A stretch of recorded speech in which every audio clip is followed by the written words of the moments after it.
Order order order. சனகரீப் சங்கத்தோட சிறப்பு கூட்டத்திற்கு வருகை தந்திருக்கிற உங்கள் எல்லாரையும் வரவேற்கிறோம். எதுக்காக இந்த சிறப்பு கூடுகை அப்படின்னா, ஒரு முக்கியமான தீர்மானம் ஒன்று நிறைவேற்ற போறோம்.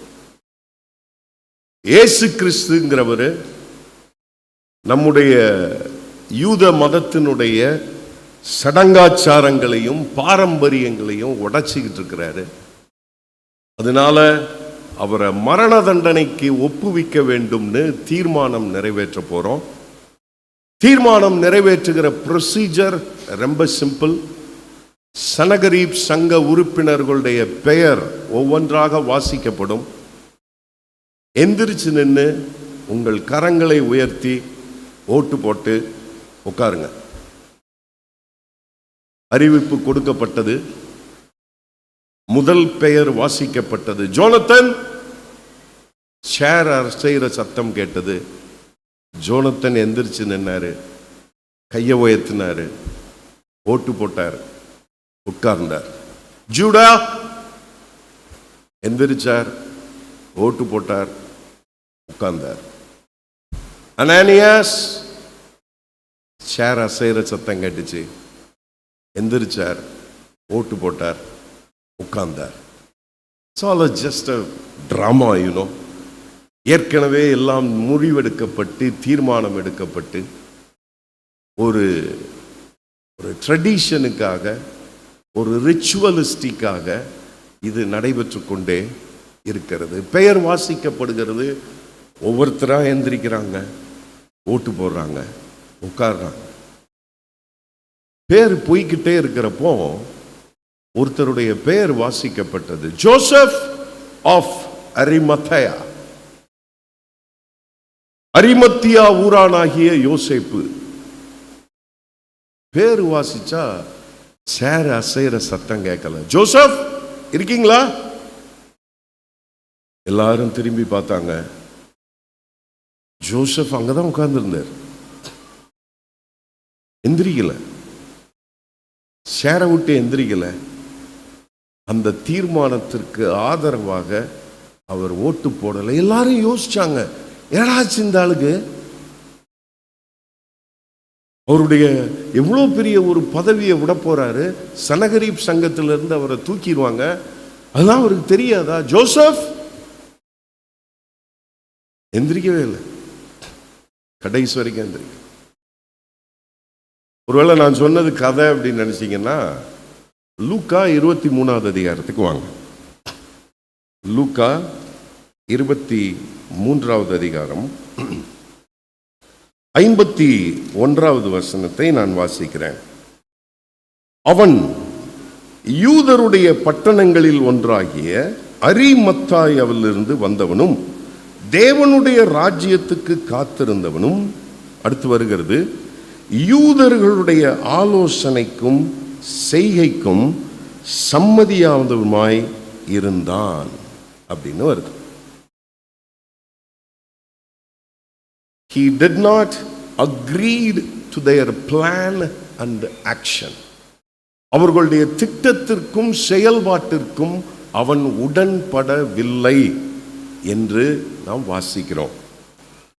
முதல் நாள்ல சிரேனே ஊரானாகிய சீமோனுடைய வாழ்க்கையிலிருந்து எப்படி திடீரென்று எதிர்பாராத நிகழ்வுகள் நமக்கு ஏற்படுகிற பொழுது ஆண்டவருடைய அதிகாரத்துக்கு நம்மை உட்படுத்தினால் தனிநபருடைய வாழ்க்கை எப்படி மாறுகிறது, அது எப்படி குடும்பத்தை பாதிக்கிறது, சபை மூலமாக எப்படி சமுதாயத்தை மாற்ற முடியும் என்று கற்றுக்கொண்டோம்.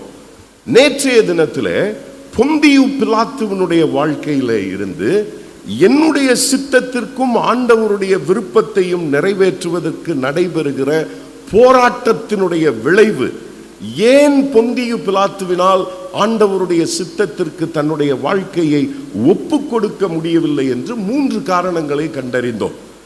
அன்டெல்ட் பாஸ்ட், களங்கமுற்ற கடந்த காலம் அவனுக்கு இருந்ததினாலே ஆண்டவருடைய சித்தத்தைக்கு அவனால் நிறைவேற்ற முடியவில்லை என்று பார்த்தோம்.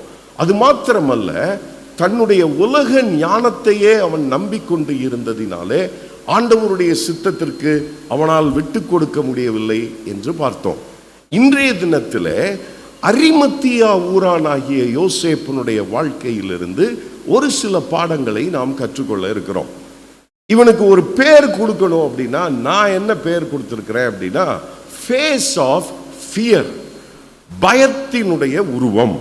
ஒருவேளை நீங்க யோசிக்கலாம், என்னப்பா இப்போதான் டிராமாட்டிக்கா அவர் ஓட்டு போடலைன்னு சொன்ன அப்புறம் அதுக்குள்ள பயத்தின் உருவம்னு சொல்றியே, கான்ட்ரடிக்டரியா இருக்குதே அப்படின்னு யோசிச்சிங்க அப்படின்னா 4 சுவிசேஷத்திலையும் இவரை பற்றிய குறிப்புகள் இருக்கிறது.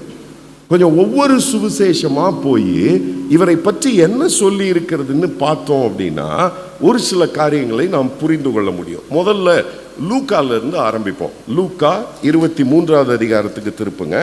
லூக்கா 23வது அதிகாரம் 50வது வசனத்திலிருந்து வாசிக்கிறேன். யோசேப்பு என்னும் பெயர் கொண்ட ஒரு ஆலோசனைக்காரன் இருந்தான்.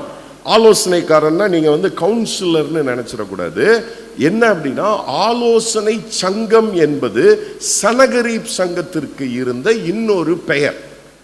அந்த ஆலோசனை சங்கத்தில் அவர் உறுப்பினராக இருந்ததுனால அவரை ஆலோசனைக்காரன் அப்படின்னு சொல்றாங்க. பாஸ்டரேட் கமிட்டியில உறுப்பினராக இருந்தா அவரை என்னன்னு சொல்லுவீங்க?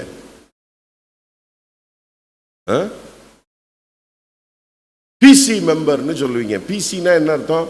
பர்சனல் கம்ப்யூட்டர் கிடையாது, பாஸ்டரேட் கமிட்டின்னு அர்த்தம். பாஸ்டரேட் கமிட்டி மெம்பர் அவரு. அதே மாதிரி அவர் ஆலோசனை சங்கத்தில் உறுப்பினராக இருந்ததினாலே அவரை ஆலோசனைக்காரன் என்று லூக்கா குறிப்பிடுகிறார். அது மாத்திரமல்ல, 2 அட்ஜெக்டிவ் யூஸ் பண்றாரு. அவன் உத்தமனாயிருந்தான், நீதிமானாயிருந்தான் என்று சொல்லி அவருடைய நல்ல குணநலன்களை அங்கு குறிப்பிடுகிறார். சரிதானா? எந்த ஊர்ல இருந்தாரு? அரிமத்தியாங்கிற ஊர்ல இருந்தார். இந்த அரிமத்தியாங்கிற ஊர் எங்க இருந்தது அப்படின்னா யூதேயா செக்ஷன்ல இருந்தது. இன்ஃபேக்ட் நீங்க கொஞ்சம் புவியியல் தெரியும் அப்படின்னா இயேசு கிறிஸ்துவனுடைய காலகட்டத்திலே 3 பகுதிகளாக பிரிக்கப்பட்டிருந்தது. சமாரியா, கலிலேயா, யூதேயா என்று 3 பிரிவுகளாக பிரிக்கப்பட்டிருந்தது. நம்ம எல்லாருக்கும் தெரியும், சமாரியாவை எப்பொழுதுமே கீழாக பார்த்தார்கள். ஏனால் அவர்கள் கலப்பு திருமணம் செய்தவர்கள், ரேசியலி இம்பியூர் அப்படின்னு முத்திரை குத்தப்பட்டதினாலே அவர்களை எப்பொழுதுமே கீழாக பார்த்து கொண்டிருந்தார்கள். அடுத்தது கேலிலி, கலிலேயா. காலையிலேயே சொன்ன கலிலேயர்களுக்கு முரட்டு குணம் அதிகம். அவர்களுடைய பாஷை வித்தியாசமாக இருந்தது, அவங்களுடைய ஸ்லாங் ரொம்ப வித்தியாசமாக இருந்தது என்று பார்த்தோம். நம்ம ஊர்லயே தெரியும் இல்லையா, ஒவ்வொருத்தரும் ஒவ்வொரு விதமான பாஷை என்ன செய்யறோம், பேசுறோம். ஒருத்தர் தான் அழகா சொன்னாரு, இருக்கின்றது அப்படிங்கிற வார்த்தை கன்னியாகுமரியிலிருந்து பஸ் ஏறுதுன்னு வச்சுக்கிடுவோம். என்ன வார்த்தை? இருக்கின்றதுங்கிற வார்த்தை. பஸ் ஏறிச்சுன்னா திருநெல்வேலி வர்றதுக்குள்ள என்னதான் மாறி இருந்தது? இருக்குல்ல, இருக்குல்ல. மதுரை, சிவகாசி, விருதுநகர் பக்கம் வந்துச்சு அப்படின்னா என்னதான் மாறி இருக்குது? இருக்குது. நம்ம இருக்குதுன்னு தான் சொல்லுவோம். அப்படியே கொஞ்சம் கோயம்புத்தூர் பக்கம் போச்சுன்னா கோயம்புத்தூர்காரங்க தான் ரொம்ப மரியாதையா பேசுறவங்க, இருக்குங்க அப்படின்னு சொல்லுவாங்க. சென்னைக்கு வந்துருச்சுன்னு வைங்க, எங்க ஊர்ல எல்லாத்தையும் நாங்க சுருக்கிடுவோம். கீதுப்பா, எதுக்கு இருக்குது போக்குது, கீதுப்பா, அவ்வளவுதான். அப்ப பாருங்க, கன்னியாகுமரியிலிருந்து கிளம்பி இங்க சென்னை வர்றதுக்குள்ள ஒரு வார்த்தையினுடைய பயணம் இப்படியாக இருக்கிற பொழுது கலிலேயர்களுக்கென்று வித்தியாசமான ஸ்லாங் இருந்தது. அதனாலதான் பேதுருவை அங்க உட்கார்ந்து இருக்கிற பொழுது உன்னுடைய பேச்சு நீ கலிலேயன் என்று சொல்லுகிறது அப்படின்னு அந்த அம்மா குற்றம் சாட்டுறாங்க. ஸோ அதனால கலிலேயர்கள் முரட்டுத்தனமாக வாழ்ந்து கொண்டிருந்தார்கள். அப்ப யாரு பயங்கர ரிச் அண்ட் ராயலா வாழ்ந்துகிட்டு இருந்தது அப்படின்னா யூதேயாவிலே இருந்தவர்கள் தான் மிகச் சிறப்பாக வாழ்ந்து கொண்டு இருந்தார்கள். எருசலேமில் இருந்து கிட்டத்தட்ட 6.5 கிலோமீட்டர் தூரத்திலே இருந்ததுதான் அரிமத்தியா ஊர் என்று சொல்லுகிறார்கள். ஒருவேளை இன்னைக்கு இருக்கிற இதுல சொல்லணும் அப்படின்னா சென்னையில் அண்ணா நகரில் உங்களுக்கு வீடு இருந்தது அப்படின்னா எல்லாரும் ஒரு மாதிரி பார்ப்பாங்க, ஏப்பா அண்ணா நகரில் வீடு வச்சிருக்கீங்களா அப்படின்னு. நாங்கள் இருக்கிறதெல்லாம் நார்த்து சென்னை. ஓ, நார்த்து சென்னையா? அதெல்லாம் கலிலேயா மாதிரி. சரிதானா? நார்த்து சென்னை வட சென்னை எப்பொழுதுமே ஒரு ஒதுக்கப்பட்ட பகுதி. ஒருவேளை பாம்பேல எடுத்துக்கிட்டீங்க அப்படின்னா பஞ்சாரா ஹில்ஸ்ல உங்களுக்கு வீடு இருந்தது அப்படின்னா ஆச்சரியப்படுவாங்க. ஏன்னா அமிதாப் பச்சனுடைய வீடு பஞ்சாரா ஹில்ஸ்ல தான் இருக்கு. ஸோ அந்த காலகட்டத்தில் யூதேயாவில் குடியிருந்தவர்களை மிக உயர்வாக பார்த்தார்கள். அப்படிப்பட்ட யூதேயாவிலே எருசலேமுக்கு பக்கத்திலே 6.5 கிலோமீட்டர் தூரத்தில் இருந்த ஊர் தான் அரிமத்தியா என்று நாம் பார்க்கிறோம். சரி, மத்தேயு 27வது அதிகாரத்துக்கு திருப்புங்க. மத்தேயு 27வது அதிகாரம் 57வது வசனம். சாயங்காலமான போது இயேசுவுக்கு சீஷனும், இதை லூக்கா சொல்ல மாட்டேங்காரு, இவர் சொல்றாரு. இயேசுவுக்கு சீஷனும், அடுத்தது என்ன சொல்றாரு, ஐஸ்வர்யமானுமாய் இருந்த. அப்கோர்ஸ் நீங்க யூதேயால வீடு வாங்கணும்னா பணக்காரனா தான் இருக்கணும், அங்க இல்லாட்டி வீடு வாங்க முடியாது. ஐஸ்வர்யவானுமாய் இருந்த யோசேப்பு என்னும் பெயர் கொண்ட அரிமத்தியா ஊரானாகிய ஒரு மனுஷன் இருந்தான். பாடியை வாங்குறான். ஸோ இவர் கொடுக்கிற 2 எக்ஸ்ட்ரா டீடைல்ஸ் என்ன அப்படின்னா, he was rich and he was a disciple of Jesus ன்னு சொல்றார். இயேசு கிறிஸ்துவுடைய சீஷன் அப்படின்னு சொல்றார். சரி, மார்க் என்ன சொல்றாரு? மார்க் 15வது அதிகாரத்துக்கு திருப்புங்க. மார்க் 15வது அதிகாரம் 43வது வசனத்தில் இவரை பற்றிய குறிப்பு வருகிறது. என்ன சொல்றாரு? கணம் பொருந்திய ஆலோசனைக்காரன். He was respected. எல்லார் மத்தியிலையும் ஒரு நல்ல கணத்தை பெற்றிருந்த கணம் பொருந்திய ஆலோசனைக்காரனும் அரிமத்தியா ஊரானும். அடுத்து இன்னொன்னு சொல்றாரு, தேவனுடைய ராஜ்யம் வர காத்திருந்தவனுமாகிய யோசேப்பு அப்படின்னு மார்க் எழுதுறாரு. சரி, கடைசியா யோவானை பார்த்துருவோம். யோவான் என்ன சொல்றாருன்னு. யோவான் 19வது அதிகாரத்துக்கு திருப்புங்க. யோவான் 19வது அதிகாரம் 38வது வசனம். யோவான் 19:38. இவைகளுக்கு பின்பு அரிமத்தியா ஊரானும், அடுத்து என்ன இருக்கு? யூதருக்கு, இப்ப தெரியுதா நான் ஏன் ஃபேஸ் ஆஃப் ஃபியர்னு சொன்னேன்னு? யூதருக்கு பயந்ததினால் இயேசுவுக்கு அந்தரங்க சீஷனுமாகிய யோசேப்பு என்று யோவான் சற்று குறிப்பிடுகிறார். அப்போ இவன் ஏன் பயந்தான்? What's the reason?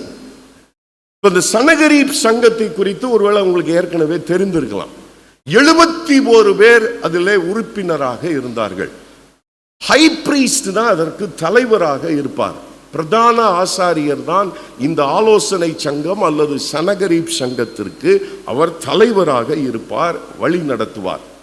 இந்த ஆலோசனை சங்கம் அல்லது சனகரீப் சங்கம் எதற்காக தொடங்கப்பட்டது, என்ன காரணத்திற்காக தொடங்கப்பட்டது அப்படின்னா, என்னாகமம் 10வது அதிகாரம் 11வது வசனத்துல, டைமுக்காக நான் வாசிக்கிறேன் சரிதானா?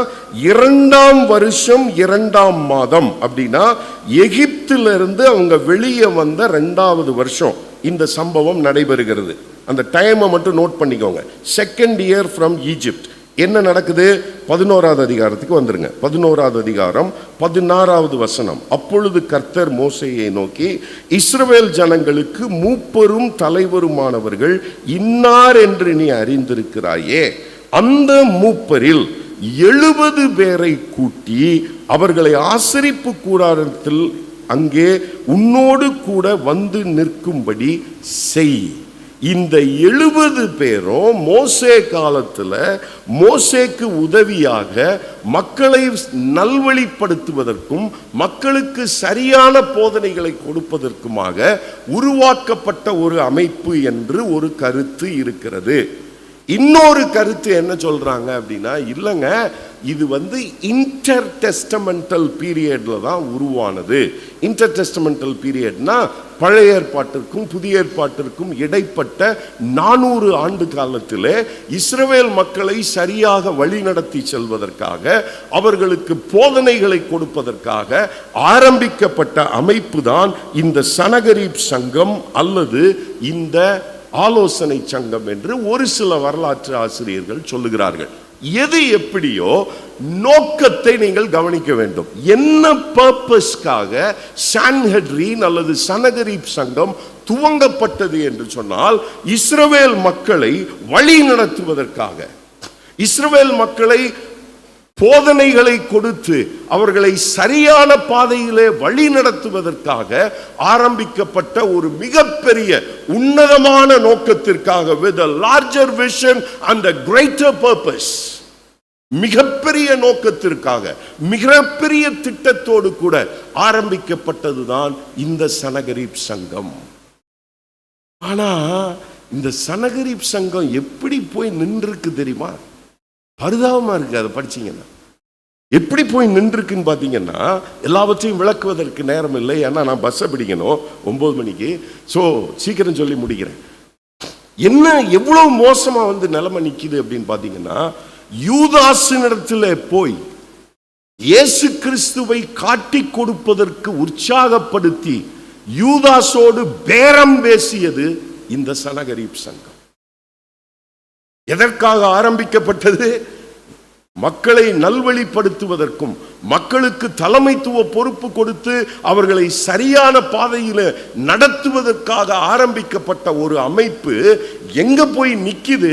ஒரு மனுஷனை கொண்டு போய் காட்டி கொடுப்பதற்காக, பேரம் பேசுவதற்காக போய் நின்று பேரம் பேசிக் கொண்டிருக்கிறார்கள் இந்த சனகரிப் சங்க உறுப்பினர்கள். They encouraged Judas to betray Jesus. உற்சாகப்படுத்தினார்கள், நீங்க பேசுங்க, நீங்க காட்டி கொடுங்கள் என்று சொல்லி. அது மாத்திரமல்ல, மத்தேயு 26 படி இயேசு கிறிஸ்துவுக்கு ட்ரையல் நடத்தினது அவங்க தான். சனகரிப் சங்கத்திலே நிக்க வைத்து அவரை கேள்வி மேல் கேள்வி கேட்டுக் கொண்டிருக்கிறார்கள். பொய் சாட்சிகளை புனைவதற்கு முயற்சி செய்து கொண்டிருக்கிறார்கள். யாருங்க? தலைமைத்துவத்திலே நின்று வழி நடத்த வேண்டிய மக்கள் இன்றைக்கு பொய் சாட்சிகளை உருவாக்கி கொண்டிருக்கிறார்கள். அது மாத்திரமல்ல, அதோட விட்டாங்களாங்க? விட மாட்டாங்க. அப்போஸ்தலர்களையும் வராங்க சனகரிப் சங்கம். அப்போஸ்தலர் 4வது அதிகாரத்திலே வாசிச்சீங்கன்னா, பேதுருவையும் யோவானையும் கூப்பிட்டு மிரட்டுகிறார்கள். உங்களை நாங்கள் எத்தனை தடவை சொல்றது, இயேசு கிறிஸ்துவின் நாமத்தில் நீங்க பேசக்கூடாது, பிரசங்கிக்க கூடாது, என்னமும் செய்யக்கூடாது என்று சொல்லி இயேசு கிறிஸ்துவோடு கூட முடித்து விடவில்லை, அவர்களுடைய அப்போஸ்தலர்களையும் பின்தொடர்ந்து சென்று பேதுருவையும் யோவானையும் அங்கே மிரட்டுகிறதை நாம் பார்க்கிறோம். அதோட விட்டாங்களா? பேதுருவை அரெஸ்ட் பண்றாங்க. சனகரிப் சங்கம் தான். ஸ்தேவானை கொலை செய்வதற்கு தூண்டி விடுகிறார்கள். அது மாத்திரமல்ல, கடைசியில பவுல் வரைக்கும் போறாங்க. பவுலை கொலை செய்வதற்கு 70 பேர்ல கொஞ்சம் பேர் துணையாக இருந்தார்கள் என்ற செய்தி பவுலுக்கு எட்டுகிறது. அவர் உஷாராயிடுறாரு டக்குன்னு. அப்ப பாருங்க, ஒரு மிகப்பெரிய நோக்கத்திற்காக ஆரம்பிக்கப்பட்ட ஒரு அமைப்பு எவ்வளவு கீழ்த்தரமாக போய்கொண்டிருக்கிறது. மிகுந்த மனவேதனையோடு இதை என்னைக்கு எதோட ஒப்பிட வேண்டியிருக்கு தெரியுமா? நீங்களும் நானும் அங்கம் வகித்துக் கொண்டிருக்கிற சபையை நான் ஒப்பிட வேண்டியிருக்கிறது. என்ன நோக்கத்திற்காக சபை ஆரம்பிக்கப்பட்டது? What is the purpose? ஆனால் இன்றைக்கு நாம் என்ன செய்து கொண்டிருக்கிறோம்? எனக்கு தெரிஞ்சு சபைக்கு பைபிள்ல இருக்கிற பெஸ்ட் டெஃபினிஷன் 1 தீமோத்தேயு 3வது அதிகாரத்தில் வருது. காட்ஸ் ஹவுஸ் ஹோல்ட், தேவனுடைய வீடு. அப்படின்னா என்ன அர்த்தம்? குடும்பங்களை உள்ளடக்கிய மிகப்பெரிய கூட்டு குடும்பம் தான் சபை. நமக்கு இன்னைக்கு கூட்டு குடும்பம்னா என்னன்னு தெரியாது, அதை விடுங்க.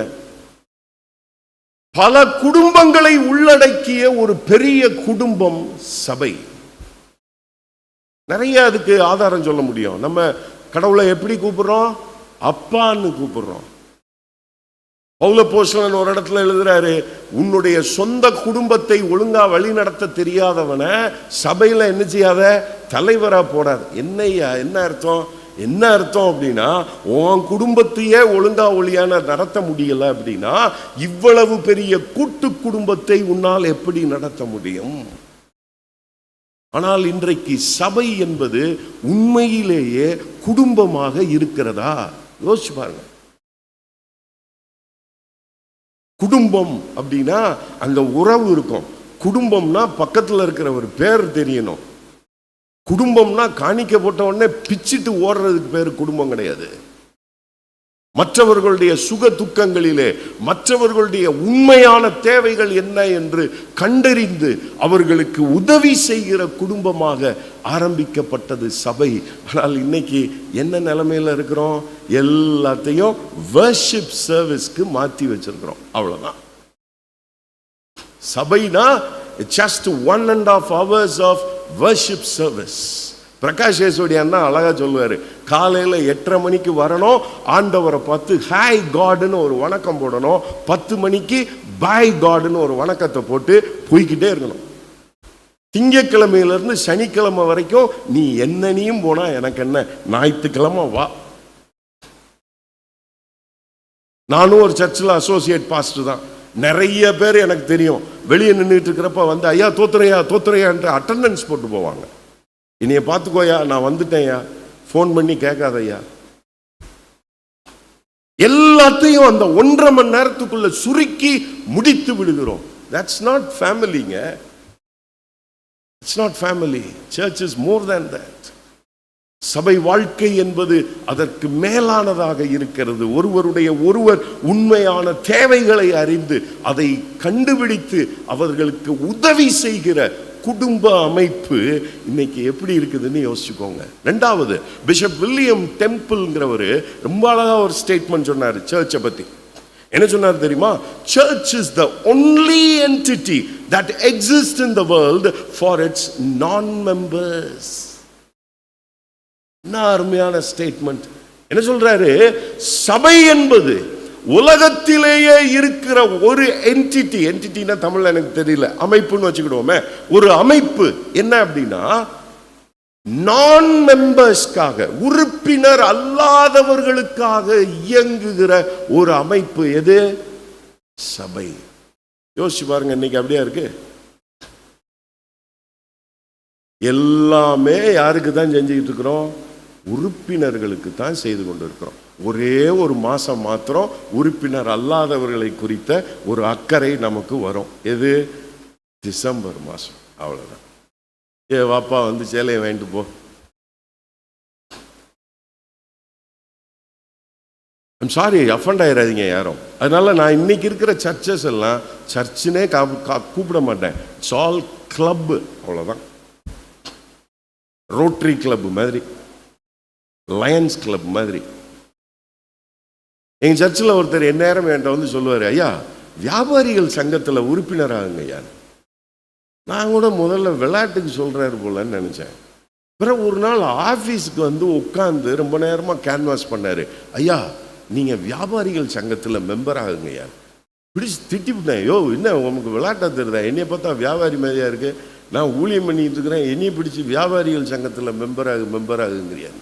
அவர் சொன்னார், ஐயா தப்பா நினச்சிக்கிடாதிய, இந்த வியாபாரிகள் சங்கத்தில் மெம்பர் ஆனீங்கன்னா அக்டோபர் மாதம் ஒரு டூர் கூட்டு போவாங்க, கொடைக்கானல் கூட்டு போவாங்க. அந்நேரம் ஒரு பிரியாணி போடுவாயா, மட்டன் பிரியாணி, சான்ஸே கிடையாதுயா. அதை சாப்பிட்றதுக்காகவாது என்ன ஆகுங்க? உறுப்பினர் ஆகுங்க. உறுப்பினருக்கு தான் என்ன கிடைக்கும்? மட்டன் பிரியாணி கிடைக்கும். உறுப்பினர் அல்லாதவருக்கு ஒன்றும் கிடைக்காது. யோசிச்சு பாருங்க. இன்னைக்கு நம்முடைய சபைகள், பிஷப் வில்லியம் டெம்பிள் சொல்றாரு, the only entity that exists in the world for its non-members. உறுப்பினர் அல்லாதவர்களுக்காக இயங்குகிற ஒரே இயக்கம் சபை. இயங்குகிறதா? சனகரீப் சங்கம் மிகப்பெரிய நோக்கத்தோடு ஆரம்பிக்கப்பட்டு கடைசியிலே தன்னுடைய உண்மையான நோக்கத்தை இழந்து நிற்பது போல, completely derailed from its purposes.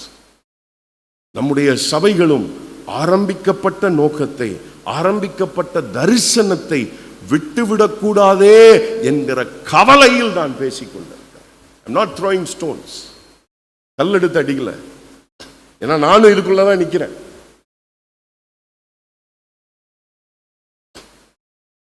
யோசிங்க, சிந்திங்க. உடனே எல்லாத்தையும் தூக்கி தலைவர்கள் மேல பழி போடாதீங்க. அவங்க இப்படி இருக்காங்க, இவங்க இப்படி இருக்காங்கன்னு. நம்ம தான் மாறணும்.